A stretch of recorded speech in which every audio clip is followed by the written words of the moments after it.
mean, they're two peas in a pod, Schwartz and her, with this shucks nonsense that they be pulling. Like, oh, woe is me. Like, that's what they call it on, like, the Twitters. Like, they call it, like, his shucks nonsense that Schwartz does. That's the perfect name for it. I think she straight out stated that another couple on the show had, like, a sex dungeon and they were going to, like, drug and abuse someone.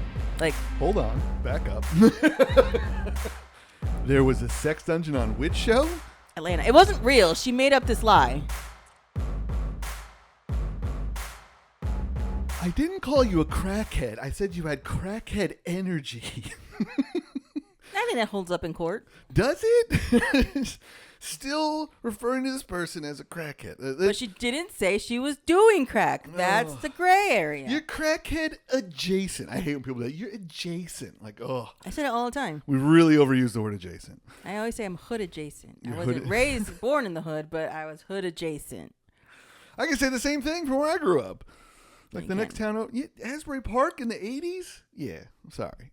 Yes. Hood adjacent. I'm still Jersey. This guy. Living on the streets. The mean street. Welcome back to, or the first time, it's your first time listening to the You're Mean to Me podcast. I'm Chris Robinson. And Tony Robinson. You didn't sound real excited about that. Antonia Robinson. I need that pump rules energy. Yeah, we said we were going to do 2 podcasts last week, and we didn't. Well, some of us were fatigued.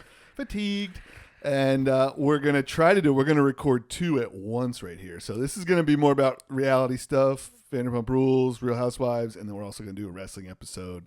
Each again will be about 30 minutes. So we're going to give that a shot. And all our links, if you're watching on YouTube, Apple Podcasts, Spotify, wherever you get that, everything's in the old link tree. Oop, hit the microphone. Everything's in the old link tree. Just click there. It finds all our stuff. Follow us on social media, Facebook, TikTok. We'll probably do some pay-per-view predictions in the old Reels, TikTok, YouTube Shorts world. I was going to say ShoeTube Yorts. That'd be a better name for them. All right, good start. Bringing the high energy. It's all you. So we just watched part 2 of the VanderPump Rules Reunion, and it just seems like both episodes have been like an hour of fluff, and then the last like 10 minutes is where things heat up to go into the next week's episode. I mean, that's just standard. Yeah, it's like stuff that's already been worked out, bantered about, argued about, and then Andy trying to, stoke the flames, and it doesn't work. The only thing that was funny this week, like we started talking about, was Joseph. First of all, calling her Joseph is already demeaning. Like, you're talking about her like she a bro, right? I mean, that should have been the first hint that he ain't serious about you. Why would he call you a man's name? Like, if someone called me Anthony, I'd be like, oh, we ain't about this. Like, this isn't real. But your nickname is a man's name, sort of, kind of. With an I, like Tony Tennille. All right, yeah. Or Tony, and Tony. No, those were all 3 men. Those are all 3 men. Damn it. None of them were named Tony.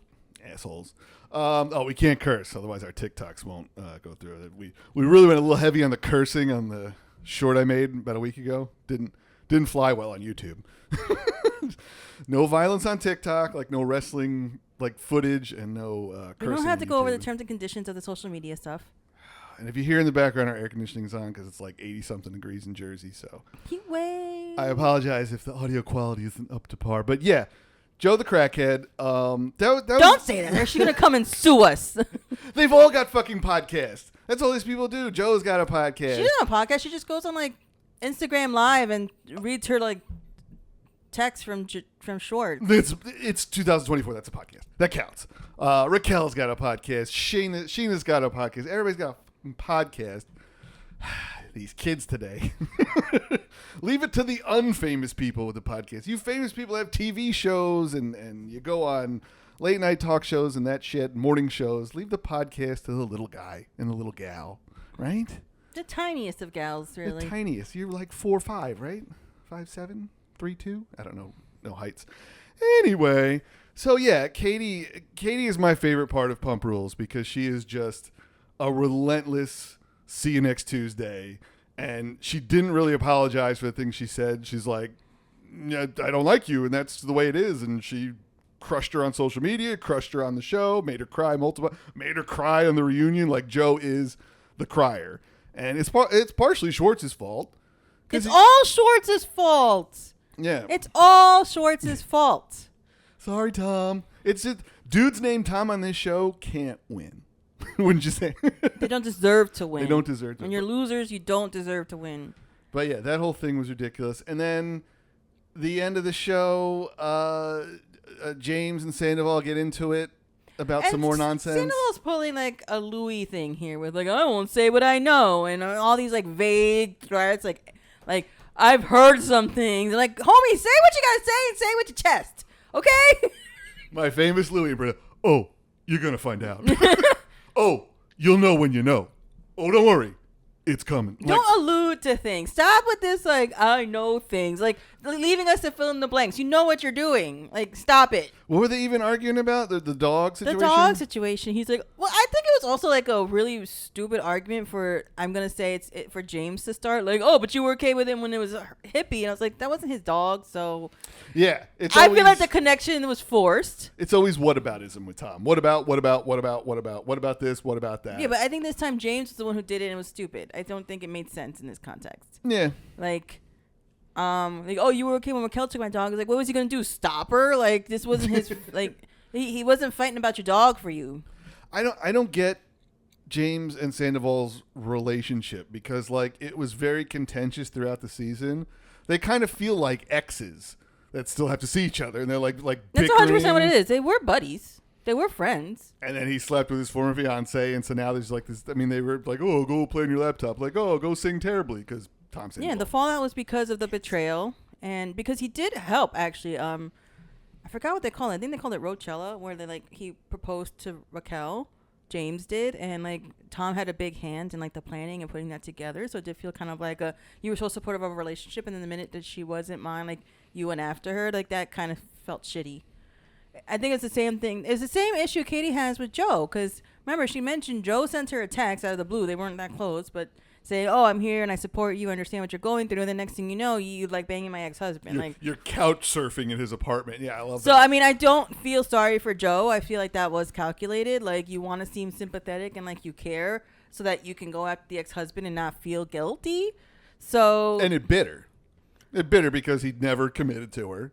And he acted like they weren't really a thing. No, I mean, here's the thing. Do I think Tom? First of all, like Joe is a grown ass woman. She has it. This isn't her first rodeo. She didn't just get here. Right. Okay. If a man is talking to me about dates he's going on, which he did when he was dating the same girl Katie was, and he was talking about it at the salon, like that was a clear hint that you weren't he wasn't serious about you. And then she bleached the shit out of his hair. And that was on purpose. I believe that was. Like that was a hit job. Oh, you're going on some dates, huh? Well, let's help you look your best. Then they went to that singles night, which she invited herself to. He's like, "Oh yeah, I'm going to singles night. Oh, can I come?" Like you invited yourself, and he was clearly all over someone else. And then like you awkwardly leave. Like she spent the whole season crying. Like don't chase men who don't want to. I always used to say this. I'm not in the business of being wanted if someone doesn't want me. So I think this speaks to Joe's self-esteem. I don't know if she was holding on to him for her place on the show or because she really cared. I can't imagine anybody really loving Tom Schwartz. Yeah, but I mean, look, here's the thing. I feel like if you're going to date somebody on that show, you know what you're getting into. You know the history of the majority of these people who have been on the show for a decade now, right? Most of them. Schwartz getting divorced, being a chronic cheater, correct? You know what you're getting into. You know this man is not emotionally stable, and she's clear. I mean, they're both. I've said it before. It's like watching Joker and Harley Quinn the way they interact. Like they're not emotionally, even mentally stable people. Just their interactions, their communications, even on the reunion. It's like what? Like there's just something wrong there. Let's not say unstable. I think they're emotionally like stunted people. I do think they lack a lot of emotionally immature. So, they don't have a lot of emotional intelligence. But I'm saying, like, what did she expect? She didn't get some man who spent 10 years in a committed relationship and then just fizzled out. No, she spent her time going after a recently divorced man who cheated on his wife constantly.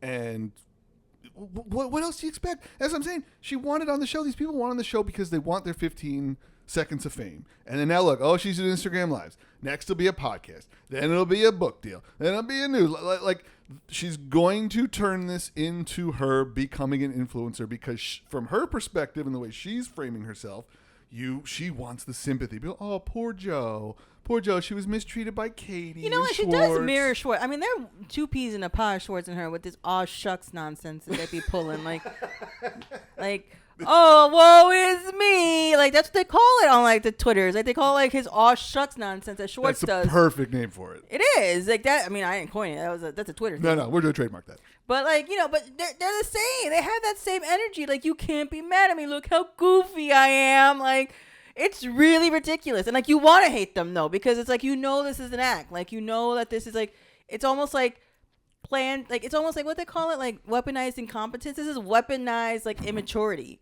Like, I don't mean it. Like, I don't know any better. I'm just in my 30s or 40s. Like, oh, okay. I guess that counts.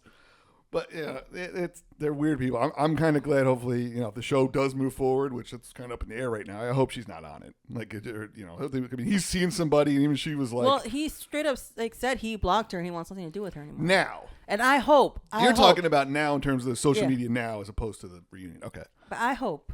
And I pray, and I hope, Katie, if you watch, and I know you're not. You're not. That you bring Joe back if another season's here. For what? Just to fuck with Schwartz. Like, this is just to fuck with her. Like, I need a punching bag. Like, I want you to be friends with Joe just to fuck with Schwartz. Imagine that. Imagine after all this nonsense, they become, like, best buds. Yeah. Because Ariana's off gala. She's off in New York doing Chicago again, and she's doing reality hosting duties and on these shows and everything. Yeah, so Katie's just kind of like, who am I going to hang with? Not Lala. Lala's the worst. Lala's become the person I dislike the most. Really? Because Brock's up there for me. Brock is just... Brock shoehorns himself into situations to create drama. Nobody gives off that vibe more that the producer is like, hey, Brock, go say and do this now. And he's like, yes, sir. And he fucking meanders on over and like, hey, guys, what'd he say? Somebody say bitch? And you're just like, what? Like, no, he's fully controlled by the producers. Lala she's tired of being second fiddle. That's the both episodes of this reunion now. It's clear the way she's been talking to Ariana and Katie and everybody. She's tired of being second fiddle. She wants more spotlight on her because she's a struggling mom going through a terrible custody situation, which is great, but that's your whole personality. Well, it's also like, it seems like she's mad because like when shit went down with her and Randall, which was her ex-husband, nobody rallied around her. There wasn't this big like, we all hate Randall, fuck Randall, like it was with Scandival, right? Okay. And then she has this audacity to compare the two, right? Like, first of all, she compares the two by trying to tell Ariana to move on and say, I know what it's like, blah, blah, blah, you should listen to me. But then the reunion, she's like, it's not the same thing because I was going through something worse, right? It wasn't just the cheating. It was all this other stuff and a custody thing. And it's like, she's trying to minimize what Ariana's going through. Like, she can't have the same boundaries, which is unfair, right? That's not women supporting women, Lala. And then she also does this thing that bothers me where she weaponizes her motherhood. Yeah, 100%. This also came up on the Twitter conversations where people were like, I'm tired of her saying like, oh, your job is just for you. I actually need a job to support my family. Like, that's on you. Nobody told you to go have a baby. Same thing with Sheena. Like, oh, I need Vanderpump Rules to support my daughters. Like, that's great. Other people make decisions because they don't need to support their daughter. They didn't make that choice. And it's not anybody else's fault that you married a deadbeat that ain't got no job but wants you to pay for a nanny. Hey, I played rugby once. Like, oh, great, man. Like, and listen, and that actually speaks to me to my core because I've gone through this as a woman with no child. Mm-hmm. It used to bother me when I was young and I was working with, working moms who used to be like, oh, why do you need the time off during Christmas? I have kids out of school. Like, bitch, why can't I want the time off during Christmas? Why is your time and your life and everything you do more valuable because you have a child to support, but I didn't make that choice, but all of a sudden my time isn't valuable? Like, that's not fair. Right. So I do think that's another part of the dynamic is like these two working moms and these two single ladies doing their bad bitch shit. And they're like, oh, we can't do that. Well, nobody told you to go open your legs and have a baby. Like, nobody told you to throw a sperm bank party and have a baby. Do you think, and I'm going to play super devil advocate here, do you think she's having this kid because she just wants to be a mother again so bad? Or do you think she's having the kid because she wants that element on the show? I think she's doing it for the show. I think she is doing it for the show because her other child can't be on the show. Right. And old summer, moon, rain, beam, whatever the fuck. So this whole thing she keeps saying, like, I want to control everything. I want this kid to just be mine. It's all about making sure that she can make the decisions because she's mad she can't have her daughter's Ocean. She can't have Ocean on the show, but Summer Moon's on the show and all these, and especially if she goes on the Valley. Like, there's talk that she and Sheena will go on the Valley with all these other like couples with kids. If she can't have her kid on the show, it's going to be tough. But that's the thing. It feels like a career move more than a like Allie was like, oh, I have this, I don't have the overwhelming urge to be a mother like Lala does. Be like, honey, like Lala has that urge because she wants to stay in the spotlight. That's what these people want. They want to be in the spotlight. They've been in the spotlight for so long, but like in wrestling, you got to keep reinventing yourself. You got to stay fresh. And I'm not here to mommy shame. Like, I'm not saying she's a bad mom. I don't know her outside. I'm not of saying the she show. could be a bad mom, but I'm saying the reason. I don't think she's doing this for the right reasons. Yeah. And I do think even when she said it, like, I feel like if her daughter looks back at it later, she'd be like, oh, my mom doesn't like me as much because she shares me with daddy, but she loves that she's only like my sibling's mom. Like, that seems weird to me. My TV sister. Like, if you wanted to do this, like, just keep it to yourself. The reasoning, just say, I really want to be mom again. Because, like, your children will see this. This will live on in infamy. Forever. Until Bravo merges completely into Peacock. All right. So we still got one more week to go of Vanderpump, the 3-hour reunion pretty much. And next week they're going to feels like they're going to kind of sew up the whole Tom and Ariana situation like once and for all with one last screaming match and crying match and just everybody yelling at each other. But let's talk about some more people that love to scream and cry. Segue. The Real Housewives of New Jersey. Yes. Again, I don't care about these children going off to college. I get that that's like, oh, they're going to college. It's so sad. I don't care about that. And I saw some things that like the ratings aren't great this year for the show. And I wonder if that's to do with it because it feels like the drama's a little forced right now. I disagree. I don't think the drama's forced. I think the drama's great. I do think that this happened, you don't watch them, but this happened with Potomac as well, where there were people who refused to interact or refused to really like give people what they want in terms of a resolution, like a sit down. So they got to kind of shoehorn it into happening, or? It just felt like there was the divide doesn't make it feel like there's a unit. Now it feels like people you just have on a show together. Whereas before It feels like a friend unit or it feels like a social group that had issues and moved past it and everything, blah, blah, blah. But like Potomac, things on New Jersey got very toxic. And I think people are kind of over this very toxicness. Like, we talk about... But doesn't that make... I don't want to cut you off, but doesn't that make for the drama? If there's no toxic behavior, no toxic relationships, then it's just a bunch of people talking about everyone else in the past tense. Like, oh, remember when this happened? Or that, like... But I think it gets to the point where it's so toxic you can't go back. You can't rebuild the relationship, right? Like, let's talk about Potomac, right? Candace...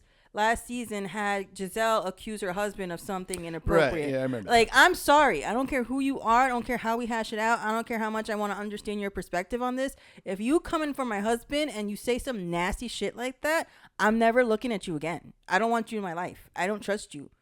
Like, that for a show and for a storyline, that I'm not about that. And I would be like, Candace walked away from the show. I 100% believe Candace walked away from the show because she's also pregnant. Mm-hmm. And I think for her peace, she's like, I'm going to have my pregnancy in my time and my space. So, but nobody walked away from New Jersey. Nobody walked away from New Jersey, but I also believe that it is getting to the point where it is toxic. The only thing with New Jersey is I don't believe some of the toxicity. Like when Marge said, like, oh, but she called my son. That 100% never happened. And I'm more certain than ever it didn't happen because, like, I was reading through some of the comments and someone made it very clear, like, if this happened and cops were involved, Bravo would be involved as an HR issue because Bravo does have an HR. They do look into these things. Right, yeah, no, I've heard about this. So if this happened, you don't think Bravo would be like, oh, Louis can't be around because he's over here harassing people's children? I don't think that they would be brought back on the show. It'd be a bigger issue, you're saying? Yes. Okay. Because they've kicked off people for stuff like this before. Phaedra on Atlanta made a comment to...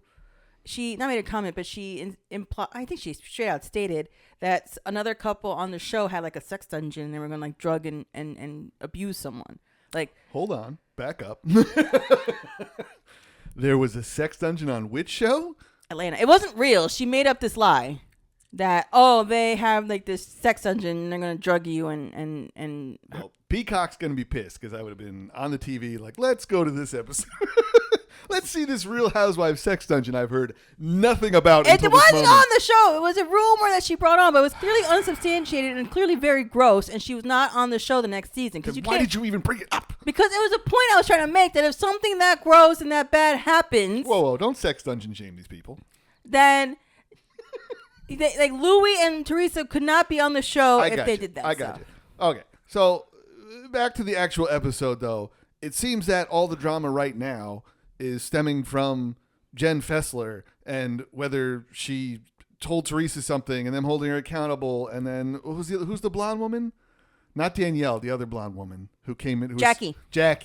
And then it was like a 2-on-2. And then next week they're showing the softball game. It just seems like all the drama right now is between Marge and Jen Fessler. And it's like, yeah, that's why your ratings are going to dip, because no one gives a shit about that. Because Teresa spent the first week saying you're a drug dealer and then walked that back. Like, no, I didn't say he was a drug dealer. Now I said in the past.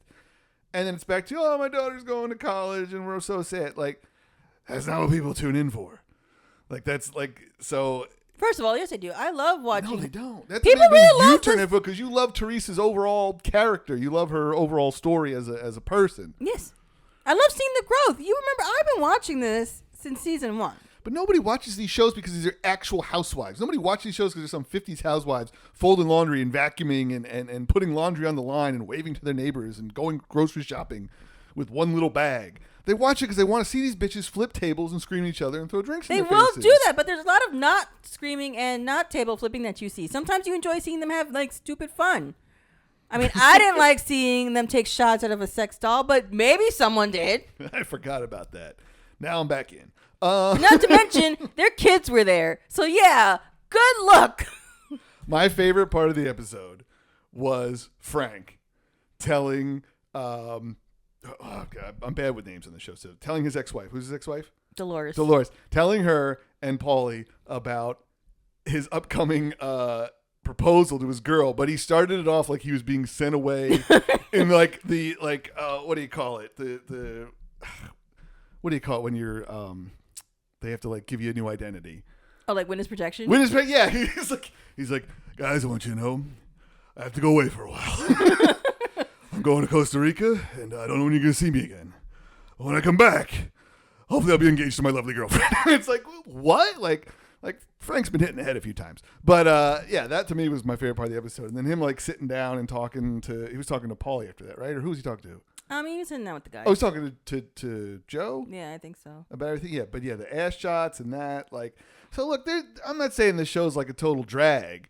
There's still some funny moments, but I'm saying I feel like they have to manufacture those more or reach for those more when there's no natural drama between the women. I think this is actually very natural drama. I think this is kind of the thing where, like, you can see this being like a real issue, right? Like, if I don't like somebody and I see my friend talking to somebody I don't like, I'm like, what you doing with that bitch? You beefing, right? Like, and that's like, and so I can see that happening with Jen Fessler, where like you were on our team, right? And now you over here chumming it up with Teresa, like you besties, when we heard you say and talk shit. And she's like, well, I could be my own person. I think that's a real conversation. I think that really happens, right? Like, okay. I think that's real beef that comes between people. I'm not real or a housewife, so. You know, because you believe like you're ride or dies. And like if I call my mom and I say, I don't like this bitch, mama's like, we don't like this bitch, right? Like, it's the same thing happening on Pump Rules. That's the same thing that's happened on VanderPump with, like, you know, Ariana saying, you know, I want everybody to not like this bitch, meaning Sandoval. And a couple of women have had problems with that.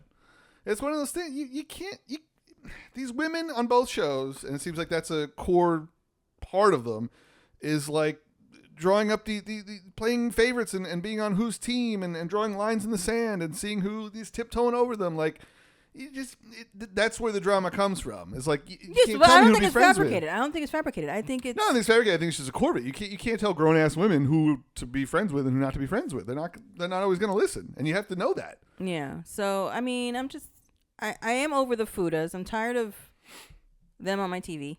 Ugh, yeah. Get out of here with that. The photo shoot? Oh, my God. A photo shoot. John Fuda, the photo shoot? The IMDb page. You sent it to me. Oh, I didn't know. It wasn't on TV. It wasn't on TV, but it was ridiculous. No, didn't they talk about it? They say, like, they talked about it on Twitter, where, like, I think, what's his husband's name? Rachel? Okay. Rachel, the wife, she came on and said, Michael Jackson knows. Yeah, that, his agent said, or like someone said it would be a good idea for him to have these professional photos. So they did explain it, just not on the show. He looked ridiculous. He looked really stupid. And he has an IMDb page with 0 credits, I believe. Or did he put the show as one of his credits? That was my favorite part of the show when Louis was like, he's one ugly dude. It's like, yes, Louis. Yes. Good on you, Louis, for noticing. Oh, He's going to get what's coming to him. Oh, just you wait. Cross-eyed. Louis kind of cross-eyed. Listen, I didn't say Louis was a good guy. Louis is amazing. But he's great on TV. I can't wait till we get to the part where they're teasing about him like squandering Teresa's money. Like, what did he squander that? Oh, Teresa already spoke on that. That's the other thing. I'm kind of hating the season because I think that's why people aren't watching. Because before the timeline, the fact that things happen like after, so by the time you watch it, you already know. Well, there used to be a thing where they couldn't talk about it. There's like a gag order, or there was some agreement where like you can't talk about what's going on, which makes perfect sense. There is still times where people like put out hints, and I'm pretty sure Bravo probably has a hand in that, where they drop hints as to what's going on, so people can like. Well, they're walking a fine line between do we want to tease things, and then to what degree do we want to tease them? But then Margaret was straight up, and this pissed me off. Yep, to no end. Me about it. I did. I was Margaret Josephs. I know you're not watching this either, but bitch. I don't hate Margaret. She serves a purpose on this show, and I love her for it. She plays her role perfectly. She knows what she's there for. Right. But do not spoil the season.